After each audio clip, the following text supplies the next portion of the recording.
Bismillahirrahmanirrahim. Assalamu alaikum. It's been so long that I haven't recorded any lecture, but because I was busy in my exams, but I will try कि per week मैं एक lecture upload करूँ. So in this video we are going to study about phagocytosis. What is phagocytosis? In easy words we can say process of engulfment by a cell. किसी भी cell के इनगल्फमेंट करने का process, किसी भी सॉलिड मैटर को engulf करने का प्रोसेस इज़ फैगोसाइटोसिस. और अगर हम बात कर रहे हैं इम्यून सिस्टम की, इम्यूनोबायोलॉजी की, तो हम बात करेंगे कि ये इम्यून रिस्पॉन्स होता है, नॉन स्पेसिफिक इम्यून रिस्पॉन्स होता है. Why it is non specific immune response? Because जब कोई भी बैक्टीरिया, कोई भी एंटीजन बॉडी में एंटर होती है तो our immune system detect that specific antigen, और जो फैगोसाइट्स होते हैं वो जो हैं उसको इनगल्फ करते हैं और उसकी लिसिस करवाते हैं and they extract it out from our body, उसको एलिमिनेट करवा देते हैं और वो हमें कोई भी किस्म का नुकसान नहीं पहुंचा पाते. अब फैगोसाइट्स कौन कौन से होते हैं?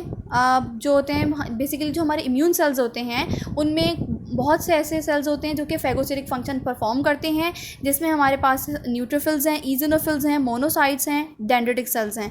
अब होता क्या है ये प्रोसेस, किस तरीके से होता है? An antigen enters in our body, it can be any harmful pathogen. अब उस एंटीजन को कुछ भी कह सकते हैं, वो किसी पैथोजन की प्रोटीन हो सकती है कैप्सिड पे, व किसी वायरस की प्रोटीन हो सकती है, कुछ भी हो सकती है, ठीक है.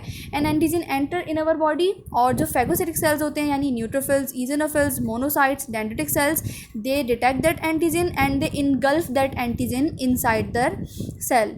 सेल के अंदर इनगल्फ कर लेते हैं. जब वो एंटीजन सेल के अंदर इनगल्फ हो जाती है तब वो कहलाती है, तब एक वेसिकल फॉर्म होता है और वो उस सेल की ही मेम्ब्रेन को अपने साथ अंदर लेके जाती है और फॉर्म करती है फैगोसोम. दिस इज़ फैगोसोम, यानी एंटीजन की इनगल्फमेंट हुई और फैगोसोम फॉर्म हुआ. अब जो फैगोसिटिक सेल्स होते हैं they contain some harmful anti bacterial agents. Phagocytes जो होते हैं वो अपने अंदर ऐसे harmful anti bacterial agents contain करते हैं जिनका फंक्शन क्या होता है? जिनका फंक्शन ये होता है कि वो उस स्पेसिफिक एंटीजन, उस स्पेसिफिक पैथोजन को डिस्ट्रॉय कर सकें. They are harmful for the pathogen और एंटीजन. उनको हम कहते हैं लाइजोसोम. लाइजोसोम जो होते हैं वो अपने अंदर ऐसे harmful anti bacterial agents contain कर रहे हैं जो उस स्पेसिफिक एंटीजन को डिस्ट्रॉय कर देते हैं. तो अब होता क्या है, फैगोसोम बन गया एंटीजन के अंदर आने से, और लाइजोसोम तो पहले से मौजूद है. तो ये लाइजोसोम और फैगोसोम फ्यूज़ होते हैं और उसके बाद ये फॉर्म करते हैं, फैगोलाइजोसोम बनाते हैं. जब फैगोसोम और लाइजोसोम फ्यूज़ हुए दे फॉर्म फैगोलाइजोसोम. फैगोलाइजोसोम फॉर्म होता है तो जो लाइजोसोम है they contain harmful antibacterial agent जिनको लाइजोजाइम्स भी कहते हैं. वो इंजाइम्स जो हैं वो ब्रेक डाउन करवाते हैं उस स्पेसिफिक एंटीजन का, और उस एंटीजन के ब्रेक डाउन के बाद वो एक सॉल्युबल फॉर्म में आ जाती है और फिर एक्सोसाइटोसिस के प्रोसेस के ज़रिए उस फैगोसिटिक सेल से वो स्पेसिफिक एंटीजन एलिमिनेट हो जाती है.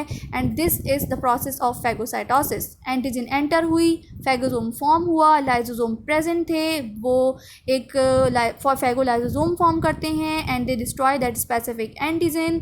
उसके बाद वो हमारी बॉडी से एलिमिनेट हो जाता है. So this is the process of phagocytosis which is non specific immune response which is performed by our immune cells.